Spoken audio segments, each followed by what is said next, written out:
Bon matin, bienvenue à notre réunion virtuelle ce matin, bienvenue à notre diffusion en direct sur le web. Et puis, c'est certain qu'on préférerait pouvoir s'assembler en personne.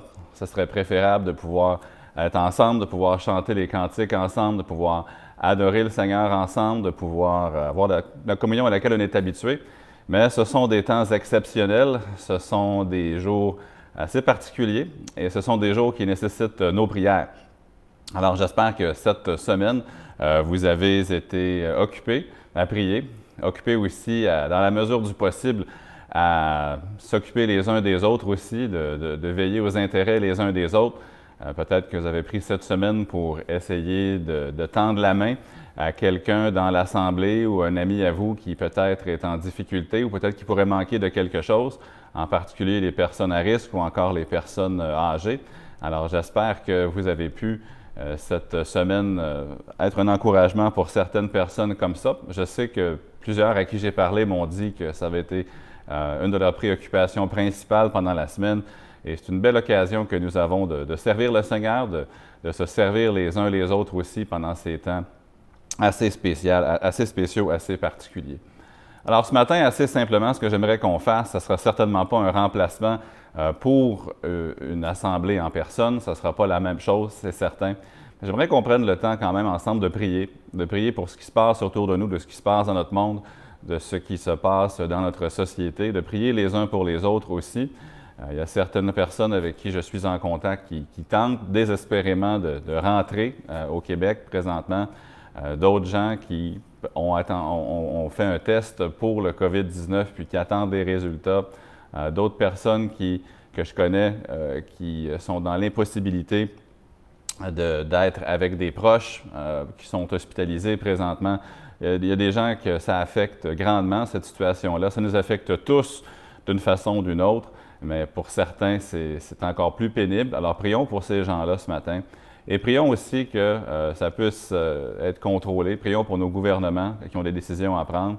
Alors, je pense que ce serait sage ce matin de commencer notre temps avec la prière pour eux. Ensuite, j'aurai quelques annonces à partager. Puis ensuite, on va regarder l'étude biblique pour ce matin. Alors, prenons le temps devant le Seigneur ensemble. Alors, je vous invite, là où vous êtes, à vous joindre à moi pour ce temps de prière. Prions. Seigneur, tu nous mènes présentement par un chemin que nous n'avons jamais auparavant marché. Ce sont des circonstances nouvelles pour nous, des circonstances où nos repères humains nous sont enlevés. Mais nous te louons, nous te rendons gloire pour le fait que aujourd'hui, nous avons cette confiance, que nous pouvons nous recueillir en ta présence, que notre accès à toi n'est pas interrompu, que nous pouvons marcher dans tes voies et que nous avons un plein accès à toutes les ressources que nous avons en Jésus-Christ. Et je te loue que ce sont des circonstances exceptionnelles pour nous ici au Québec. Ailleurs dans le monde, il y a des gens qui ont des difficultés parfois, pour toutes sortes de raisons, à se réunir, à s'assembler les uns avec les autres. Nous, généralement parlant, nous jouissons d'une pleine liberté et d'une aisance. Et je voudrais saisir cette occasion pour intercéder pour nos frères et nos sœurs dans d'autres régions du monde qui n'ont peut-être pas les libertés que nous avons ici. Nous te rendons grâce pour nos libertés coutumières. Et je prie que dans des situations exceptionnelles, que tu nous aides, comme nous l'avons dit mercredi soir, à trouver les occasions que cela nous présente pour être un témoignage, pour être un encouragement pour nos frères, pour nos sœurs aussi. Je prie pour nos gouvernements aujourd'hui qui, jour par jour, suivent cette situation et font des recommandations, prennent des décisions pour le bien de la population. Je te demande de les guider, que ce soit au niveau fédéral, que ce soit au niveau provincial ou municipal. Je te demande que tu leur donnes la sagesse dont ils ont besoin afin de prendre des décisions éclairées, des décisions qui sont lourdes de conséquences, que ce soit pour l'économie, que ce soit pour la vie des citoyens. Alors donne-leur aujourd'hui, je prie, la sagesse dont ils ont besoin et guide-les. Je prie pour ceux que je connais, des gens de notre assemblée ou des amis, de la parenté, des gens de notre assemblée ou encore personnel qui souffrent. Je pense à Cette dame que ma famille et moi nous connaissons, qui est hospitalisée à cause d'un accident et qui ne peut pas recevoir la visite de son mari ou ses enfants, je te prie pour elle aujourd'hui, je te demande de lui donner ta grâce et que tu puisses soutenir et consoler cette famille-là. Je pense à notre sœur ici dans l'Église qui cherche à rentrer au Québec de son voyage et qui a des difficultés à le faire. Je te demande d'ouvrir une porte afin qu'elle puisse revenir promptement et que tu puisses accomplir cela comme nous prions pour elle. Je prie pour les gens dans notre assemblée ou d'autres gens qui pourraient être à l'écoute, qui peut-être attendent des résultats d'un test qu'ils ont pris. Je te prie que tu puisses rassurer leur cœur, que tu puisses les affermir dans ces temps ici. Et pour ceux qui, présentement, se sentent comme un bateau sans amarre, qui sont vraiment en panique ou qui sont vraiment en grand désarroi à cause de cette situation, je prie qu'à travers une parole que peut-être qu'ils vont entendre sur un réseau social, peut-être une diffusion semblable à celle-ci ou même celle-ci ce matin, ou le témoignage d'un ami, d'un voisin, d'un parent qui te connaît. Je prie que tu emploies cette situation pour vraiment les convaincre de l'importance d'avoir une ancre de l'âme sûre et solide. Et cette espérance-là qui est notre ancre à nous, c'est dans ta souveraineté à toi, c'est dans ta puissance, dans ta sagesse, et nous avons entière confiance que ce que tu permets présentement, nous savons que c'est dans ton contrôle, que c'est à l'intérieur de ta puissance, et nous te demandons, Père, de faire éclater ta gloire dans cette situation. Alors, Père, bénis ce temps ensemble, même si le format est quelque peu différent, évidemment. Je prie que tu m'aides dans l'enseignement de ce matin. Je prie plutôt que tu prennes ma place et que ce qui soit dit soit bien au-delà de ce que moi j'aurais été capable de communiquer, parce que dans ma chair, il n'y a rien de bon. Mais notre espérance, elle est en toi, que toi, tu vas nous enseigner, nous encourager, nous exhorter ou faire la chose que tu désires faire dans chacune de nos vies ce matin. C'est ce que je te prie dans le nom du Seigneur Jésus. Amen. Je voudrais juste vous rappeler que pendant ce temps de pandémie, nous allons faire tous nos efforts pour essayer d'apporter un temps d'encouragement à nos heures de réunion habituelles. Et puis ce matin, donc à 10h45, présentement, nous avons ce temps ensemble.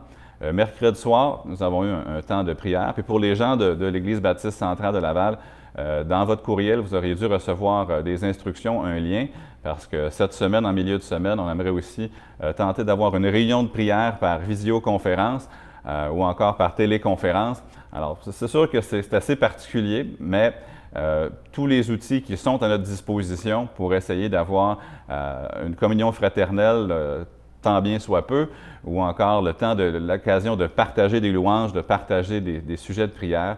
On veut saisir toutes les occasions qui sont possibles avec toutes les ressources que nous avons pour tenter d'amener cette communion fraternelle dans l'attente du jour, j'espère, assez prochain, où nous pourrons à nouveau nous assembler en chair et en os.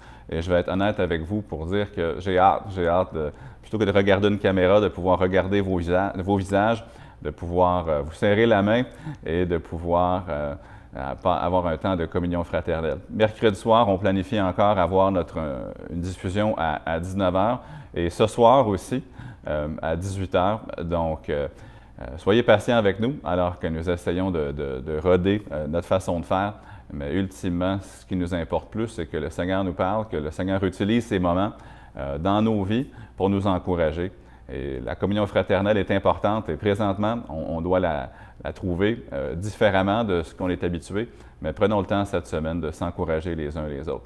Donc, ce soir, 18h, mercredi, 19h. Pour les gens de l'Église aussi, vous avez reçu des instructions ou si vous ne les avez pas reçues, appelez-moi ou écrivez-moi par courriel ou un texto et puis je vous enverrai les instructions pour cette réunion de prière différente et un petit peu particulière qu'on se propose d'avoir en milieu de semaine. Maintenant, on va retourner dans notre série dans Romains ce matin. Donc, cherchons Romains chapitre 1 ensemble. Alors, pour mettre en contexte des gens qui se joignent à nous, qui peut-être n'ont pas été là pour les débuts de cette série, notre thème pour l'année 2020 à l'Église baptiste centrale de Laval, c'est « Par mon esprit ». On prend cette phrase-là dans Zacharie chapitre 4 et le verset 6. Et cette année, notre désir, c'est de souligner l'importance de ne pas vivre la vie chrétienne dans la chair, de ne pas vivre la vie chrétienne par nos propres efforts humains, ce qui va être un échec, mais plutôt de vivre par la foi dans le Fils de Dieu qui s'est livré lui-même pour nous, qui vit en nous et qui veut vivre sa vie en nous, mais aussi à travers nous.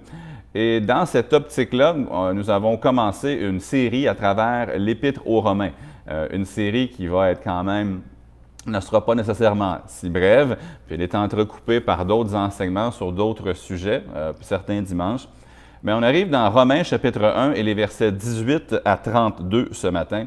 Alors, on a parlé de ce que c'était déjà l'Évangile. L'Évangile, c'est la mort, l'ensevelissement et la résurrection du Seigneur Jésus. Le dernier enseignement qu'on a vu dans notre série, on l'avait pris dans Romains chapitre 1, les versets 16 et 17. Et ici, nous avions vu que non seulement nous devons recevoir le salut par la foi, mais la vie chrétienne, elle se vit par la foi tout autant que le salut s'obtient par la foi. Parfois, les gens font l'erreur de penser « Ah, je mets ma foi en Christ comme sauveur, puis ensuite, je peux me débrouiller par mes propres efforts ou, si on veut, dans la chair. » Mais ça ne fonctionne pas. Comme vous avez reçu le Seigneur Jésus-Christ, ainsi, Colossiens nous dit, marchez en lui. Donc, de la même manière que nous l'avons reçu, en se reconnaissant incapable de se sauver et en mettant toute notre confiance en lui seul comme notre sauveur, de la même manière, maintenant, nous devons ensuite nous reconnaître incapables de vivre la vie chrétienne par nos efforts, mais gloire à Dieu, Christ vit en nous. Il a placé en nous son Saint-Esprit et nous nous reconnaissons incapables, comme Paul dans Romains 7 et 8, de vivre la vie chrétienne nous-mêmes, mais par la foi dans celui qui vit en nous, nous nous soumettons à lui pour que lui vive sa vie à travers nous. Maintenant, on arrive dans Romains chapitre 1 et les versets 18 à 32. Et ce matin, j'aimerais qu'on parle du sujet « Connaître Dieu ou vivre la confusion ». Connaître Dieu ou encore vivre la confusion. Alors, je vous invite à prendre votre Bible et de lire avec moi dans Romains chapitre 1. Je vais commencer la lecture au verset 18 et je vais lire jusqu'au verset 32. Ensuite, nous allons prier, puis ensuite, nous allons regarder ce que le Seigneur veut nous dire à travers ça ce matin. Romains 1, 18, donc. « La colère de Dieu se révèle du ciel contre toute impiété et toute injustice des hommes qui retiennent injustement la vérité captive. Car ce qu'on peut connaître de Dieu est manifeste pour eux, Dieu le leur ayant fait connaître. En effet, les perfections invisibles de Dieu, sa puissance éternelle et sa divinité, se voient comme à l'œil nu depuis la création du monde quand on les considère dans ses ouvrages. Ils sont donc inexcusables, car, ayant connu Dieu, ils ne l'ont point glorifié comme Dieu et ne lui ont point rendu grâce. Mais ils se sont égarés dans leurs pensées, et leur cœur sans intelligence a été plongé dans les ténèbres. Se vantant d'être sages, ils sont devenus fous. Ils ont changé la gloire du Dieu incorruptible en image représentant l'homme corruptible, des oiseaux, des quadrupèdes et des reptiles. C'est pourquoi Dieu les a livrés à l'impureté, selon les convoitises de leur cœur. Ainsi, ils déshonorent eux-mêmes leur propre corps, eux qui ont changé la vérité de Dieu en mensonge et qui ont adoré et servi la créature au lieu du Créateur, qui est béni éternellement. Amen. C'est pourquoi Dieu les a livrés à des passions infâmes, car leurs femmes ont changé l'usage naturel en celui qui est contre nature.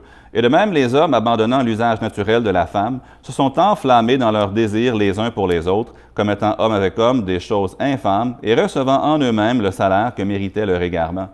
Comme ils ne se sont pas souciés de connaître Dieu, Dieu les a livrés à leur sens réprouvé pour commettre des choses indignes, étant remplis de toute espèce d'injustice, de méchanceté, de cupidité, de malice, pleins d'envie, de meurtre, de querelles, de ruse, de malignité, rapporteurs, médisants, impies, arrogants, hautains, fanfarons, ingénieux au mal, rebelles à leurs parents, dépourvus d'intelligence, de loyauté, d'affection naturelle, de miséricorde, et bien qu'ils connaissent le jugement de Dieu, déclarant dignes de mort ceux qui commettent de telles choses, non seulement ils les font, mais encore ils approuvent ceux qui les font.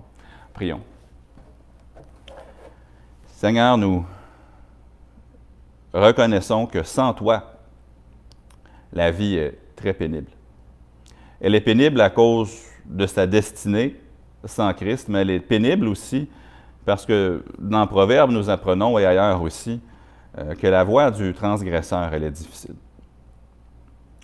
Ce matin, je prie que tu nous encourages, chacun et chacune, soit à connaître Dieu pour ceux qui ne connaissent pas le Sauveur, ou encore à approfondir notre connaissance de toi. Je prie qu'à travers les versets, tu nous aides à nous rappeler à nouveau et de façon fraîche ton grand amour pour nous. Et que tu nous aides à réaliser également que nous avons besoin de toi, de te connaître, d'être en communion avec toi afin de vivre cette vie. Nous admettons facilement que ce sont des temps exceptionnels, comme nous l'avons dit. Ce sont des temps où la seule chose stable et constante, ou presque, c'est notre relation avec toi, notre accès à toi. Alors, Père, je prie que tu nous rappelles à nouveau ce matin l'importance d'être en communion avec toi. Pour ceux qui, jusqu'à présent, ne t'ont jamais reçu comme leur sauveur, je prie que tu leur montres, par ta parole, l'importance de te connaître. Et je prie que vraiment tu puisses peindre devant nos yeux ce matin les conséquences, la difficulté, la peine, la tragédie que c'est non seulement de passer l'éternité sans Christ, mais même aussi d'essayer de vivre cette vie ici sans Christ. Je prie d'utiliser ta parole que tu as donnée, qui est inspirée de toi pour instruire, pour exhorter, pour corriger. Fais ce que toi tu veux à travers ce texte ce matin dans ma vie, dans laquelle tu as déjà commencé à travailler par ce texte, mais aussi dans la vie de chacun, de chacune qui va poser les yeux sur ce texte et qui va participer à cet enseignement ce matin. Et je le prie dans le nom du Seigneur Jésus. Amen. D'emblée, laissez-moi vous dire aujourd'hui que Dieu désire intensément que vous le connaissiez. La Bible nous met toujours devant deux choix. Soit le choix de connaître Dieu, ou encore le choix d'essayer de vivre sans Dieu. Si nous connaissons Dieu, nous recevons les bienfaits que Dieu donne à ceux qui le connaissent, ou encore nous refusons de le connaître et nous recevons malheureusement le résultat de nos choix. Pour illustrer, permettez-moi de prendre la pandémie que nous vivons en ce moment. Quelqu'un peut savoir que le COVID-19 est réel. Quelqu'un peut savoir ce que le gouvernement nous dit, de s'isoler à la maison, de limiter les contacts avec les autres, de se laver les mains fréquemment pendant 20 secondes, correctement avec de l'eau, du savon, de prendre du Purell comme plan B. On peut savoir ce que les autorités nous demandent de faire et ce qu'ils nous disent de faire. On peut connaître les avertissements, on peut connaître les précautions, puis on peut agir en conséquence. Mais d'autres vont faire, malheureusement, le choix contraire. Pour prendre l'expression qui se trouve ici dans le verset 18, on peut retenir la vérité captive. C'est-à-dire, on peut entendre ce qui nous est dit, on peut entendre ce qui nous est communiqué, mais on peut choisir de ne pas agir en conséquence et on peut choisir aussi de ne pas partager ces informations-là avec les gens qui sont autour de nous. C'est-à-dire de faire fi des recommandations, de faire fi des instructions.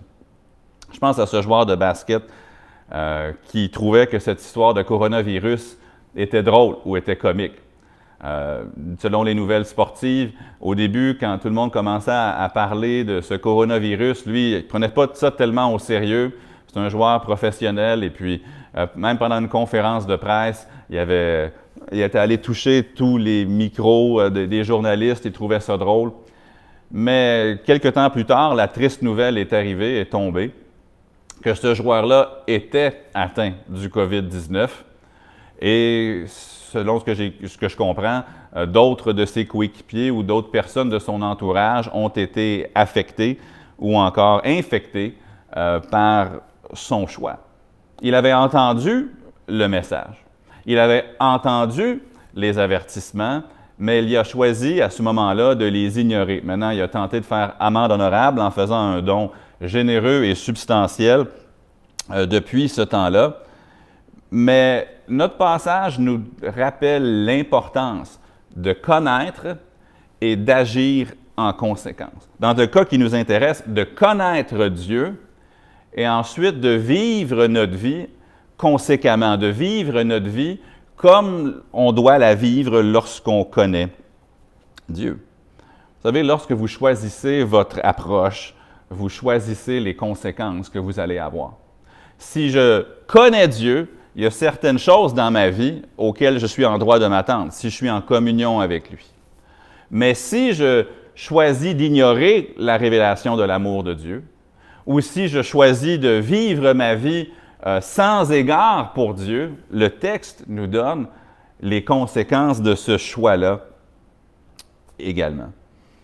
Soit tu vas avoir les bienfaits de quelqu'un qui connaît Dieu, ou encore tu vas avoir les conséquences de quelqu'un qui n'est pas intéressé par Dieu. Malheureusement, les gens aujourd'hui ont de mauvais concepts de Dieu. Souvent, les gens vont imaginer Dieu comme peut-être le dieu grec Zeus qui a une poignée d'éclairs dans la main puis qui est prêt à les lancer sur toute personne qui n'est pas pour lui.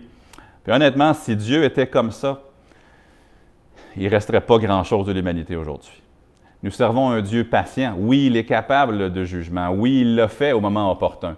Mais si nous avons un Dieu patient, c'est un Dieu d'amour. C'est un Dieu qui désire passionnément être en relation avec vous, qui désire être en relation avec l'homme. Romains 1, 18 à 32 ne nous parle pas d'un Dieu qui marche d'un pas pesant pour essayer de trouver les gens qui ne l'écoutent pas. Mais écoutez-moi bien, c'est un passage qui nous parle d'un Dieu d'amour, qui a exprimé son amour pour l'homme de la façon la plus spectaculaire qui soit, de la façon la plus claire qui soit, mais qui ensuite a été rejeté par ceux qu'il était venu sauver. On parle ici d'un Dieu qui laisse à l'homme sa liberté de l'accepter ou encore de le rejeter, et qui est attristé lorsqu'il voit l'homme récolter le mal que l'homme sème. Le verset 16 de notre passage dans Romains 1,16 nous parle de l'Évangile. L'Évangile qui est cette puissance de Dieu pour le salut de quiconque croit. C'est la puissance de Dieu, non seulement pour pardonner les péchés, mais aussi pour transformer la vie de quiconque croit. Mais c'est quoi l'Évangile? L'Évangile, c'est le fait que Christ est mort à ta place, qui est mort à ma place. Il est mort pour nous. Ensuite, il a été enseveli, puis il est ressuscité 3 jours plus tard.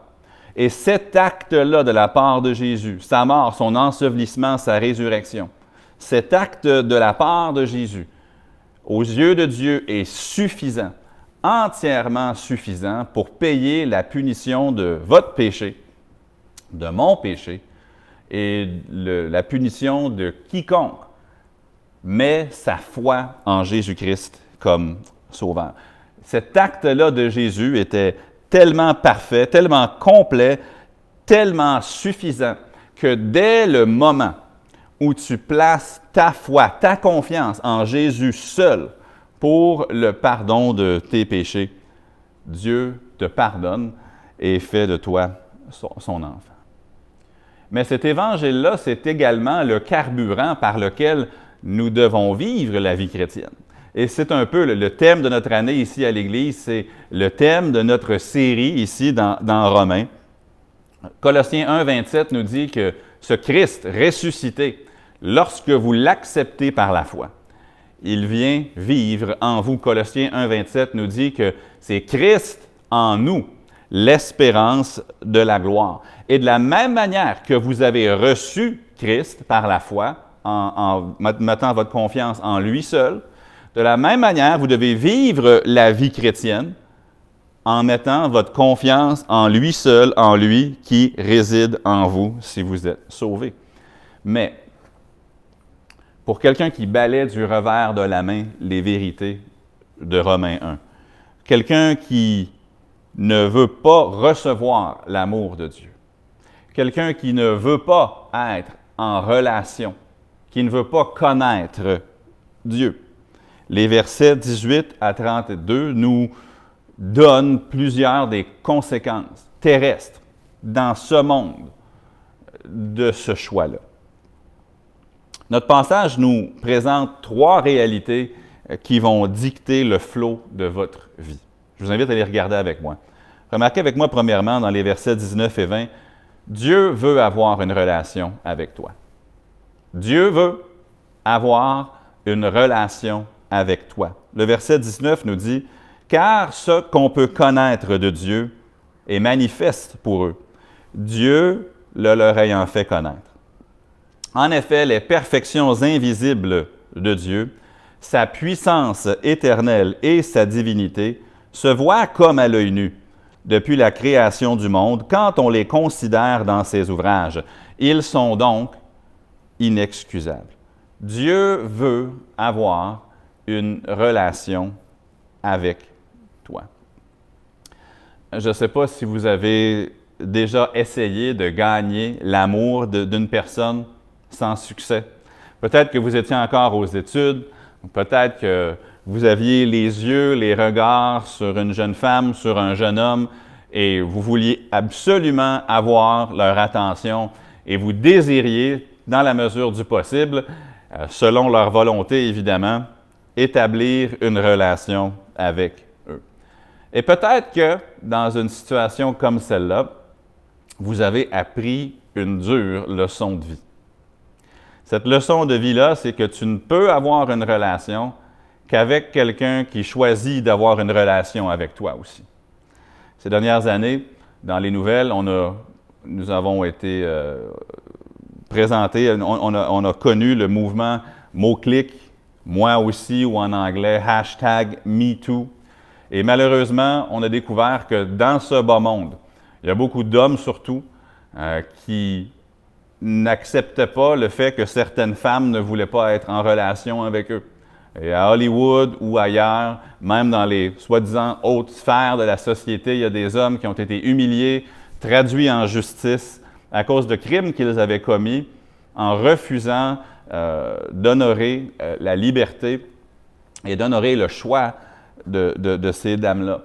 Mais vous savez, Dieu, lui, lorsqu'il désire être en relation avec nous, il nous invite, mais il ne nous force pas.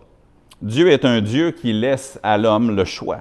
Ceux qui veulent être en relation avec lui trouvent en lui le véritable amour et l'expression parfaite de l'amour. Mais ceux qui ne veulent pas d'une relation avec lui se privent, malheureusement, des bienfaits qu'il veut leur donner. Remarquez le verset 19. « Car ce qu'on peut connaître de Dieu est manifeste pour eux, Dieu le leur ayant fait connaître. » Si tu veux être en relation avec quelqu'un, il faut que tu te révèles à eux. Il faut qu'ils puissent te connaître. Il faut qu'ils puissent savoir qui tu es. Il faut qu'ils connaissent certains des attributs de ta personne.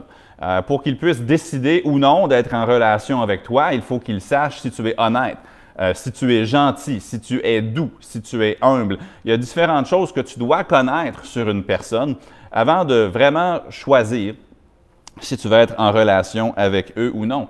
Et le verset nous dit que Dieu ne s'est pas caché.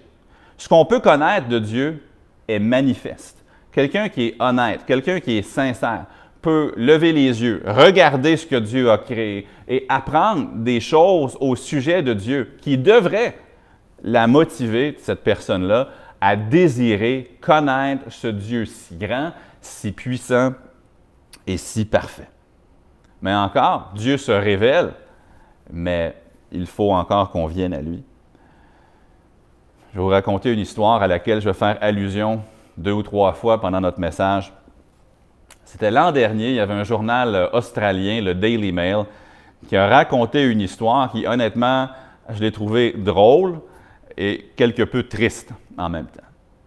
C'est l'histoire d'un jeune homme, une histoire vraie. L'histoire d'un jeune homme qui désirait demander à une jeune fille de l'épouser. Il voulait absolument passer le restant de ses jours avec cette jeune femme-là et il a décidé de tout mettre en œuvre pour convaincre la jeune dame de l'épouser.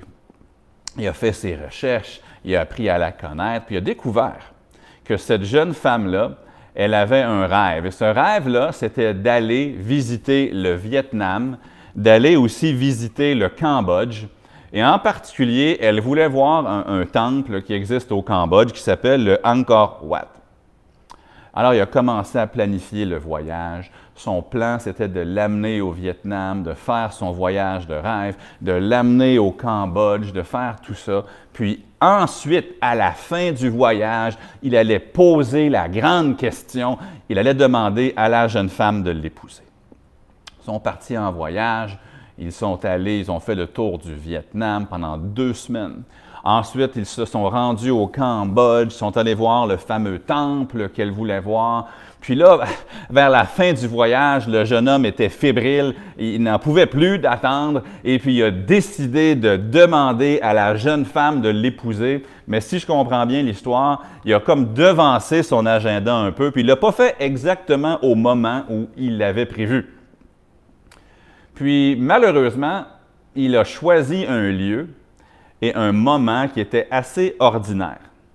Ce n'était pas dans un lieu féerique, c'était juste dans un endroit très, très ordinaire. Puis il a demandé à la jeune femme de l'épouser là. Puis la jeune femme a dit non. Elle a refusé sa demande en mariage. Puis la raison qu'elle a donnée au jeune homme, elle a dit « Je ne veux pas que le restant de ma vie, quand les gens me demandent où est-ce qu'il t'a demandé en mariage? Comment est-ce qu'il t'a demandé de l'épouser? Je ne veux pas leur dire que tu m'as demandé en mariage ici. » Elle a dit non. Évidemment, le jeune homme avait le cœur brisé. Il venait de lui payer le voyage de ses rêves. Il venait de planifier en détail le voyage qu'elle voulait faire. Il l'a amené au Vietnam, il l'a amené au Cambodge, il l'a amené voir les choses qu'elle voulait voir. Il a essayé de tout faire, puis malheureusement, il a mal choisi son moment pour la demander en mariage. Il a choisi un lieu, mettons, regrettable, ordinaire, et à cause de ce faux pas, elle a dit non.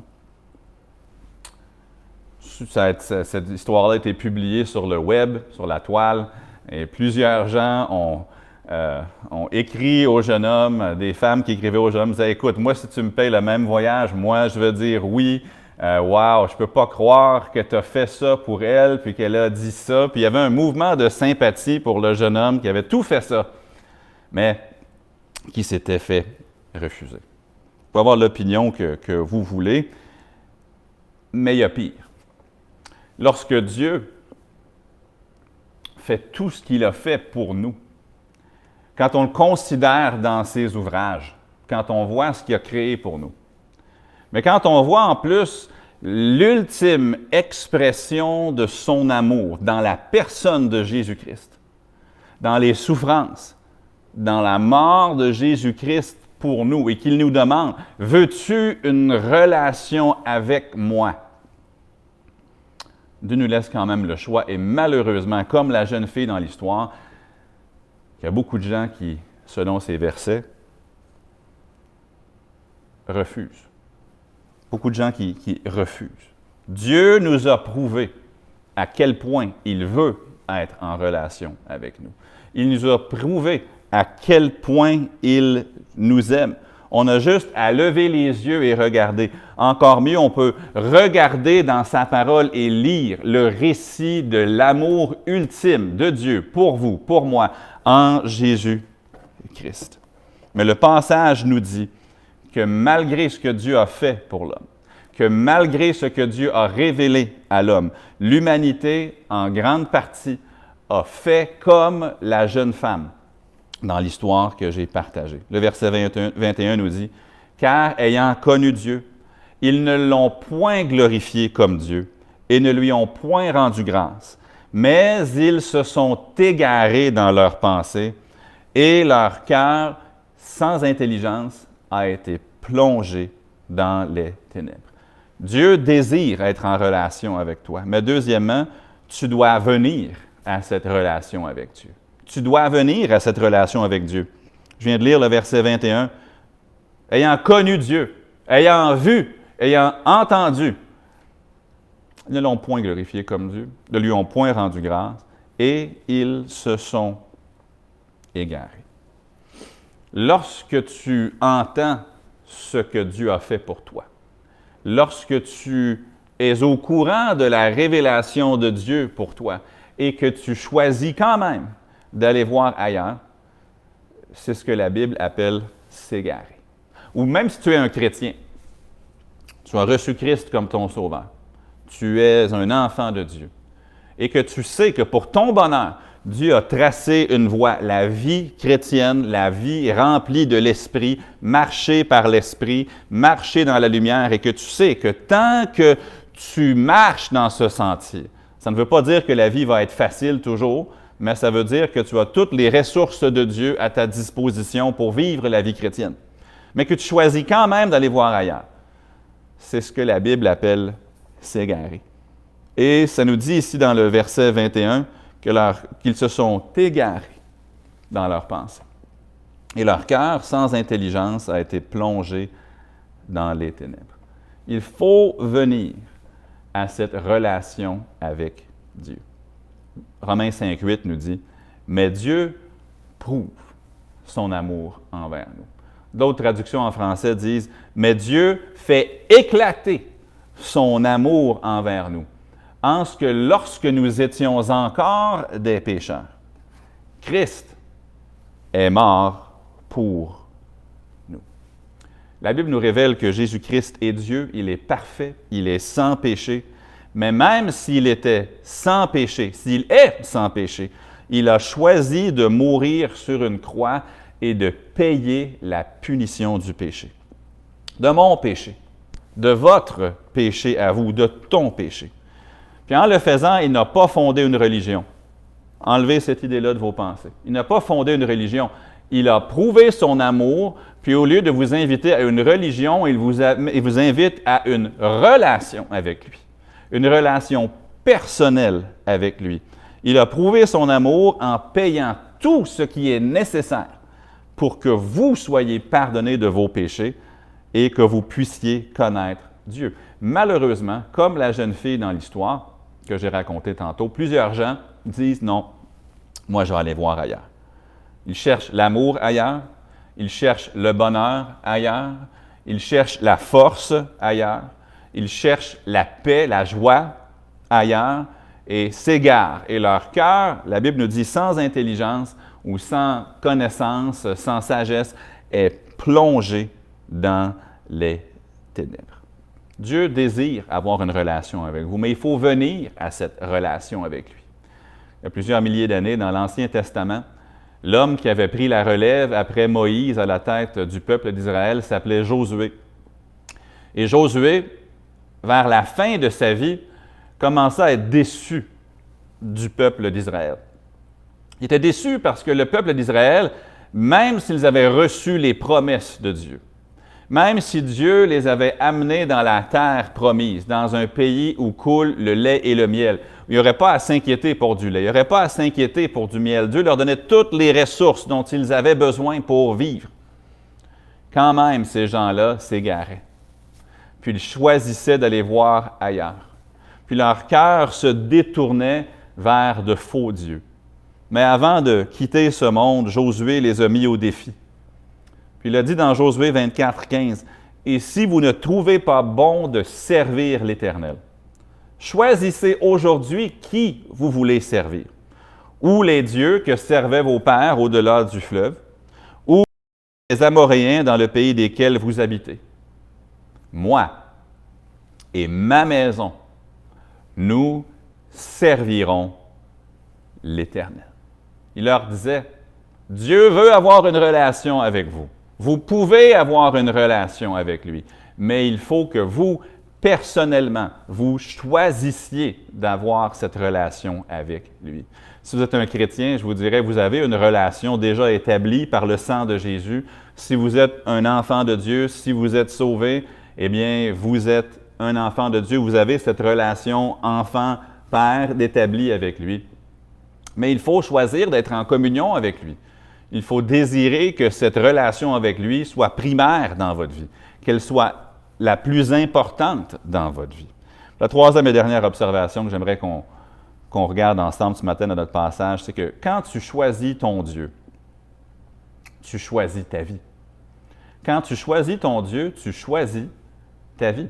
Lorsque tu choisis d'avoir cette relation avec Dieu, tu choisis la vie qui va suivre.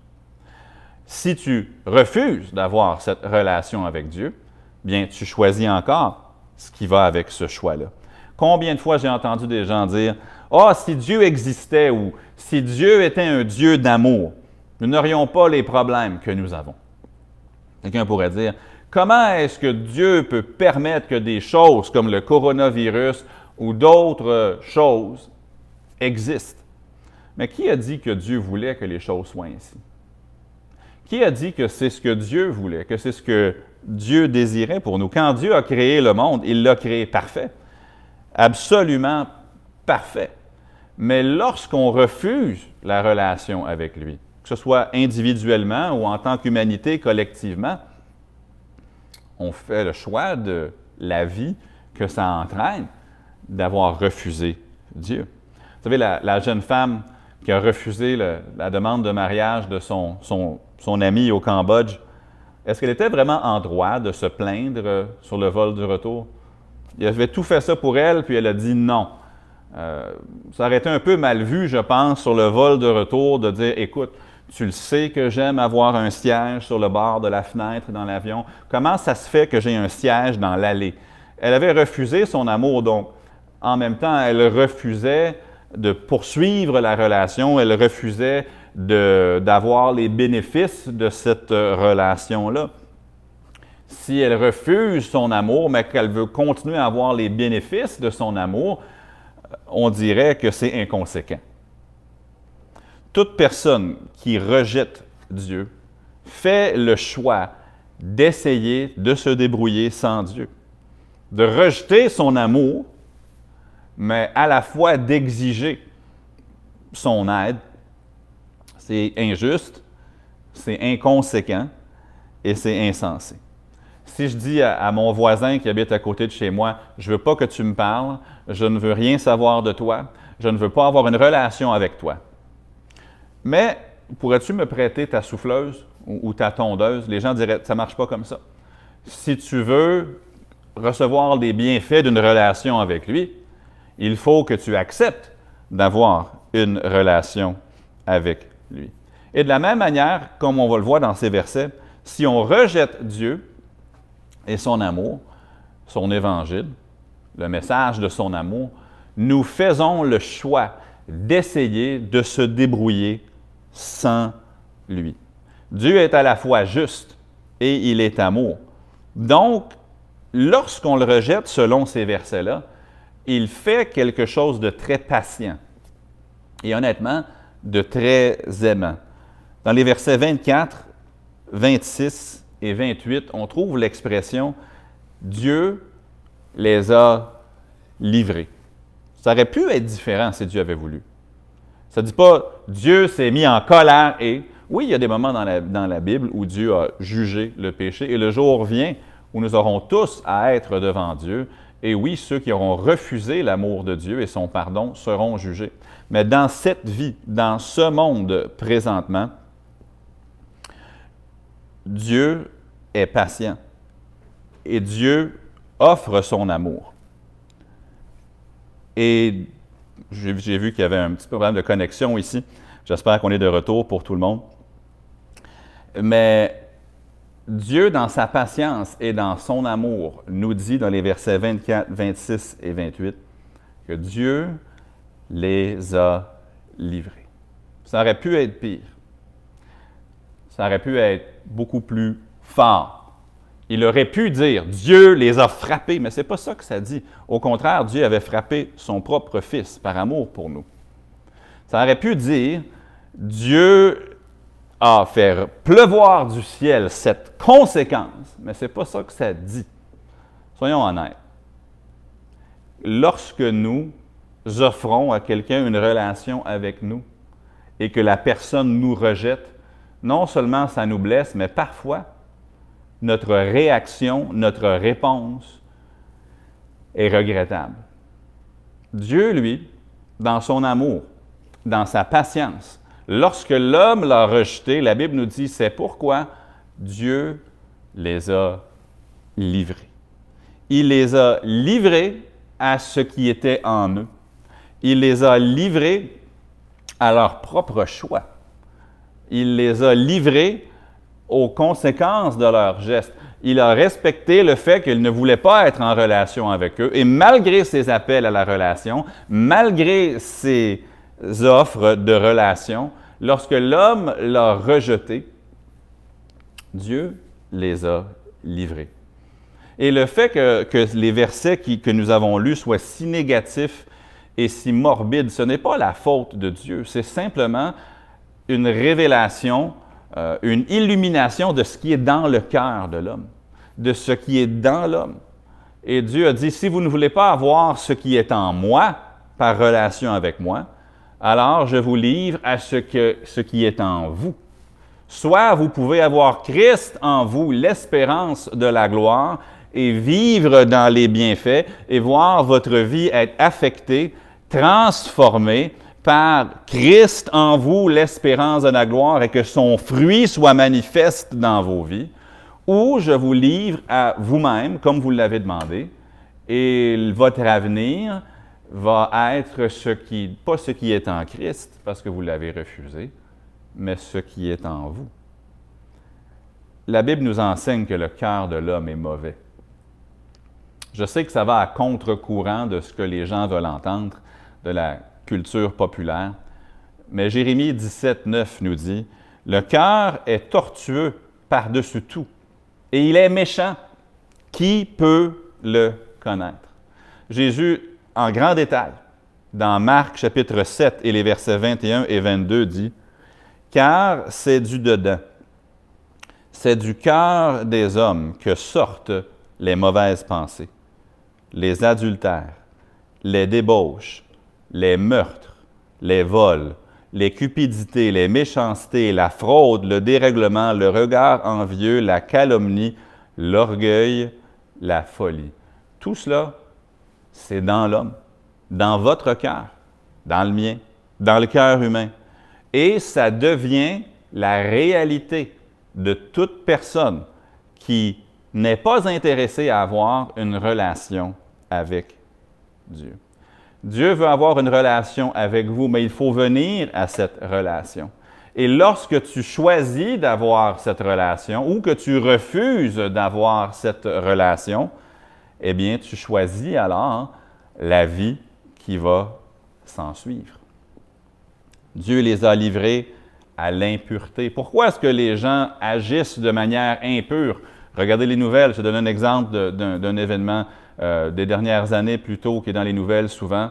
Pourquoi est-ce que ça arrive? Parce que l'impureté est dans le cœur de l'homme. C'est-à-dire, il les a livrés à leurs passions infâmes. Pourquoi est-ce que les gens ont des passions qui sont déréglées? Parce que c'est dans le cœur de l'homme. Pourquoi est-ce qu'il les livre à leur sens réprouvé? Parce que c'est dans l'homme. C'est le résultat naturel du refus d'avoir une relation avec le Dieu qui a tant aimé le monde qu'il a donné son Fils unique, afin que quiconque croit en lui ne périsse point, évite tout ça, là, mais qu'il ait la vie éternelle. Dieu veut avoir une relation avec vous, pour sa gloire à lui, mais aussi pour votre bénéfice à vous. Il désire vous transformer de l'intérieur, changer votre vie positivement et vous rendre semblable à Jésus-Christ. Pour le faire, il pardonne les péchés de ceux qui se confient en lui seul. Il vient résider dans la vie de cette personne-là, puis il commence son travail de transformation par le Saint-Esprit. Avez-vous cette relation-là avec Dieu? Si vous dites non, moi je n'ai pas de relation avec Dieu, sachez qu'il désire avoir cette relation-là avec vous. Il a tout fait pour avoir cette relation-là avec vous. Mais aussi, Dieu est honnête. Puis il vous annonce, si vous rejetez mon amour, si vous rejetez l'idée d'avoir une relation avec moi, voici ce qui vous attend. C'est ce qui est déjà dans votre cœur. Et je vous laisse à ça. Je vous livre à ça comme vous le demandez, avec les conséquences que ça entraîne. Mon ami, qui que vous soyez à l'écoute ce matin, vous avez besoin de Christ dans votre vie. Nous en avons tous besoin. Maintenant, si vous répondez « Oui, je suis en relation avec Jésus », je vous poserai cette question-ci. Qu'est-ce qui vous fait dire que vous avez une relation avec Jésus? Bien, peut-être vous dites « Moi, je suis allé à l'Église depuis que je suis tout petit. » Malheureusement, la Bible ne nous dit pas que ça nous donne la vie éternelle, ça. Peut-être que vous dites « Bien, moi, j'ai été baptisé quand j'étais... » La Bible ne dit pas que c'est ça qui nous sauve. Ce qui nous sauve, c'est de mettre notre confiance seulement dans le fait que Christ est mort à notre place. Que quand ils l'ont enseveli, il est ressuscité 3 jours plus tard et que ce paiement-là est suffisant pour effacer tous nos péchés. C'est ça qui sauve. La Bible nous dit « Car quiconque invoquera le nom du Seigneur sera sauvé. » Si vous croyez que Christ a payé pour vous et que c'était suffisant, demandez à Dieu de vous sauver. Vous devriez pouvoir savoir quand vous avez commencé une relation avec Dieu. Je suis marié, j'ai le bonheur d'être marié avec la femme de ma vie, et je peux vous dire, si vous me posez la question, quand est-ce que tu es entré en relation avec elle? Quand est-ce que tu l'as épousée? Je peux vous donner la date. Le 9 août 2003, je me suis marié avec elle, et c'est là que notre mariage a commencé. Je sais quand est-ce que c'est. Je pourrais même vous dire c'était quand la première activité que nous avons faite ensemble. Je peux vous dire où on est allé. Je peux même vous dire ce qu'elle portait la première fois qu'on a fait une activité ensemble. C'est clair dans ma tête quand ma relation avec mon épouse a commencé. Et de la même manière, c'est clair dans ma tête quand ma relation avec Dieu a commencé. Je sais quand j'ai cru. J'espère que vous le savez aussi. Et si vous ne le savez pas, j'espère qu'aujourd'hui sera le jour où vous mettez votre confiance en Jésus, que vous l'acceptez comme votre Sauveur et que vous commencez cette relation avec lui. Maintenant, peut-être que vous êtes chrétien déjà, vous avez reçu Christ comme votre Sauveur. Sachez ceci, que même en tant que chrétien, la vie est un résultat de nos choix. Si nous reléguons notre relation avec Dieu comme quelque chose en périphérie de notre vie, que ce n'est pas notre réalité quotidienne d'être en communion avec lui, de marcher dans la lumière, de confesser, d'abandonner nos péchés, de chercher à marcher par la foi, sans confiance dans la chair, mais en mettant notre confiance en Christ qui vit en nous, puis en étant en communion avec lui. Sachez que, malheureusement, comme on le voit entre autres dans l'Église de Corinthe, plusieurs des choses qu'on voit dans Romains 1, 18 à 32 peuvent devenir aussi votre réalité quotidienne dans ce monde ici. Oui, votre âme, si vous êtes sauvé, votre âme est sauvée, vous êtes en route vers le ciel. Mais malheureusement, si vous marchez par la chair, votre vie quotidienne peut ressembler à la vie quotidienne de ceux qui ont rejeté l'amour de Dieu. Même si, selon la parole de Dieu, vous êtes quand même destiné pour le ciel si vous avez reçu Christ comme Sauveur. Mais la vie, elle est le produit de vos choix. Quand j'ai eu l'occasion d'aller en Israël il y a quelques années pour un voyage, j'avais demandé à ma femme, « Qu'est-ce que tu aimerais que je te rapporte? » Elle m'a dit, « Ben, tu sais, amène-moi peut-être juste une bague ou quelque chose. » Elle voulait juste une chose assez modeste. Puis, quand j'étais là-bas, j'ai vu un anneau qui avait une inscription en hébreu sur l'extérieur. Puis c'était un verset qui était tiré du livre de Ruth. Dans le livre de Ruth, on trouve l'exemple de cette jeune femme qui était moabite et qui a fait le choix de quitter son pays de Moab et d'aller en Israël avec Naomi, sa belle-mère. Et puis Naomi, elle cherche à convaincre Ruth de rester à Moab. Ruth ne veut rien savoir de ça. Et elle dit à Naomi, Ruth lui dit, « Où tu iras, j'irai. Où tu demeureras, je demeurerai. Ton peuple sera mon peuple, et ton Dieu sera mon Dieu. » Ruth a fait le choix d'avoir cette relation avec le Dieu de Naomi, avec le vrai Dieu, avec le Dieu de la Bible. Puis sur l'anneau que j'ai ramené à ma femme, ce verset-là est écrit en hébreu. « Ton Dieu sera mon Dieu ». J'espère que vous avez fait ce choix, que le Dieu de la Bible est votre Dieu. J'espère que vous l'avez reçu comme sauveur parce qu'il veut avoir une relation avec vous, mais il faut venir à lui. Et lorsque vous faites un choix sur cette question-là, selon la Bible, vous faites le choix du parcours de votre vie.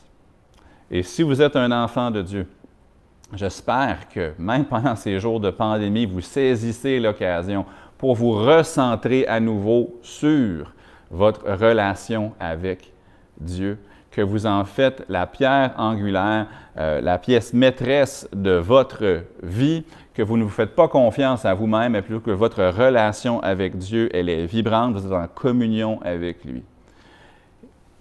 Parce que Dieu désire être en relation avec vous. On peut soit connaître Dieu ou, selon notre passage, vivre dans la confusion. Mais ce qui est de beaucoup le meilleur, et le choix que chacun et chacune doit faire, c'est de connaître Dieu. Prions. Éternel, je te demande de nous aider jour par jour à approfondir notre marche avec toi, à marcher dans la lumière. Et dans ma vie à moi, personnellement, aide-moi à être sensible à l'Esprit afin que s'il y a en moi quelque chose qui te déplaît, que je sois prompt à le reconnaître, prompt à le confesser, prompt à l'abandonner et de pouvoir marcher jour par jour en communion avec toi dans la lumière. Je prie pour toute personne qui aurait entendu ce message qui, jusqu'à présent, n'a jamais reçu Jésus-Christ comme son sauveur. Je prie pour leur salut.